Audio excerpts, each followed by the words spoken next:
ተለመደ ወይ ኛም ኛም ኛም። አሁን ቅድም ታዲያ እንደው ርቦን ማለት ነው ርቦን ናፍቆን ምግቡ የተለየ ምግብ ከዛ ሰራንና የሀበሻ ቲማቲም አለ ትንሹ ደቃቃው እሱ በዳጣ አድርገን በነጭ ሽንኩርት በቀይ ሽንኩርት ምናምን ጭምር ልውስ አድርጌ እግዚኦ ማርና ክርስቶስ ሊጠገብ ነው ሆዴ ሞልቶ ራሱ ብላ ብላ ብላ። ወይኔ ወይኔ ወይኔ የዛሬ አንድ ወር ምናምን ቀን ትዝ አለኝ። ያኔ ያን ዘመን ትዝ አለኝ የኔ ውድ።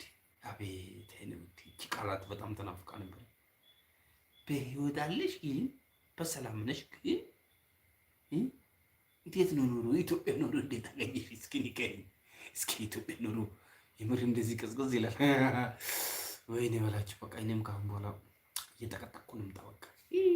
እየሰማሽ ነው ቤትሻ? ካሁን በኋላ ምግብ ከእጅሽ ከተለየ በቃ አንቺ